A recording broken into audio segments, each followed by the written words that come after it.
Di balik hutan lebat yang belum terjamah, tersembunyi sebuah kerajaan ajaib yang seluruhnya terbuat dari kristal bening. Langitnya berwarna ungu, sungainya mengalirkan air berkilau, dan pohon-pohonnya memiliki daun dari permata. Namun, kerajaan itu hanya bisa ditemukan oleh mereka yang memiliki hati yang murni dan berani. Di sebuah desa dekat hutan, hiduplah 3 sahabat. Anya yang cerdas, Bimo yang berani, dan Laras yang periang.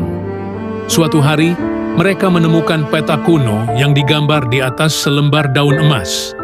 Peta itu menunjukkan jalan menuju kerajaan kristal. Tanpa ragu, mereka memutuskan untuk memulai petualangan. Perjalanan mereka penuh tantangan.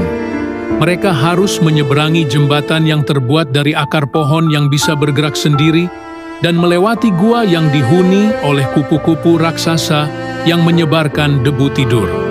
Dengan kecerdasan Anya, keberanian Bimo, dan keceriaan Laras, mereka berhasil menghadapi setiap rintangan.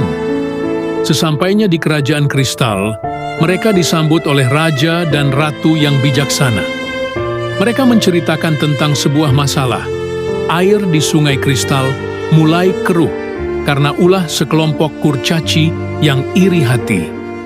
Kurcaci-kurcaci itu menggunakan sihir hitam untuk mencuri kilauan dari kristal-kristal sungai. Raja dan ratu meminta bantuan Anya, Bimo, dan Laras untuk mengembalikan kejernihan sungai. Ketiga sahabat itu pun menyusun rencana. Mereka menyelinap ke gua para kurcaci. Saat kurcaci-kurcaci itu sedang tidur, Laras bernyanyi dengan suara merdu, membuat mereka semua tertidur pulas.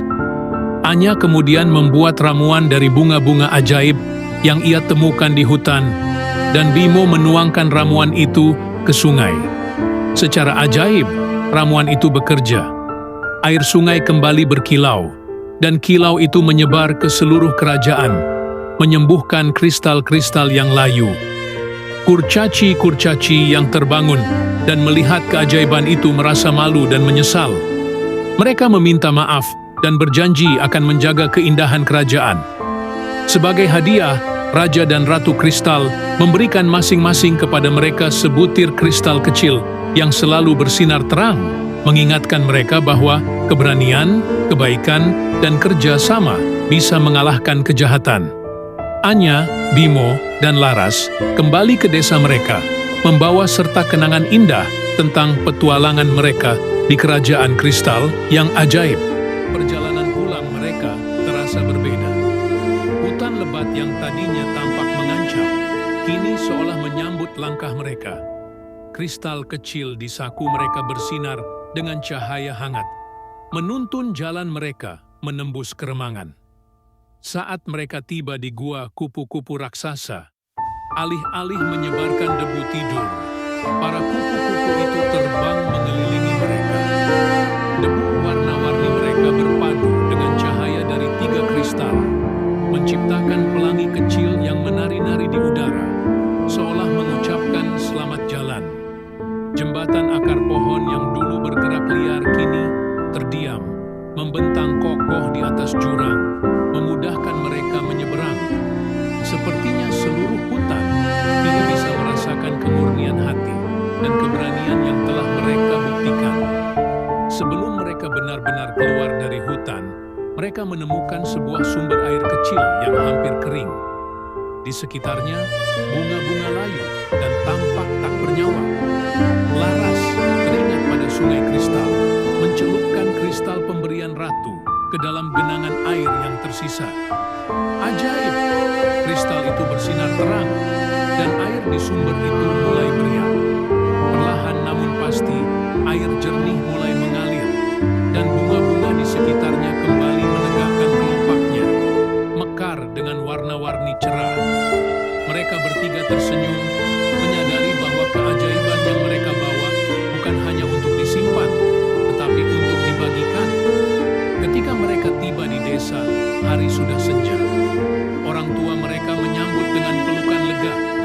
Tentu saja, Anya, Bimo, dan Laras tidak bisa menceritakan segalanya.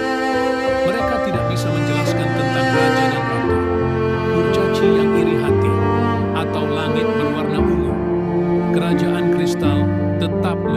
rahasia indah mereka bertiga. Sebuah ikatan yang hanya mereka yang mengerti.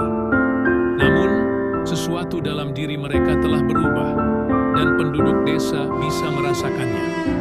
Anya, yang sudah cerdas, kini memiliki kebijaksanaan yang lebih dalam.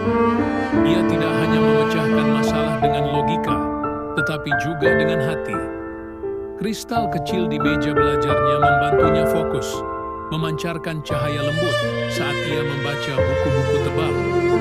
Bimo, yang pemberani, kini keberaniannya diiringi oleh ketenangan. Ia tidak lagi gegabah, tetapi teguh. Ia menyimpan kristalnya di dalam kantung kecil yang ia kalungkan di leher. Dan setiap kali ia merasa ragu, ia akan menyentuhnya. Teringat bagaimana ia berani menghadapi para kurcaci tanpa rasa takut. Dan Laras, yang periang, keceriaannya kini seolah memiliki kekuatan menyembuhkan. Saat ia bernyanyi, bahkan lagu-lagu sederhana yang biasa ia nyanyikan, orang-orang yang mendengarnya merasa lebih tenang dan damai, seolah mendengar gemerincing air sungai kristal. Ketiga sahabat itu tetap bersahabat erat, sering bertemu di tepi hutan, memandang ke arah pepohonan lebat itu sambil tersenyum. Mereka tahu, di suatu tempat di baliknya, sebuah kerajaan ajaib berkilau aman dan damai. Sebagian berkat mereka. Mereka belajar bahwa petualangan terbesar tidak selalu tentang menemukan tempat baru, tetapi tentang menemukan kekuatan di dalam diri sendiri dan teman-teman di samping kita. Kristal yang mereka bawa bukanlah sumber keajaiban, itu hanyalah pengingat akan keajaiban yang telah mereka miliki selama ini. Kecerdasan, keberanian, dan hati yang tulus. Dan itulah sihir terkuat di dunia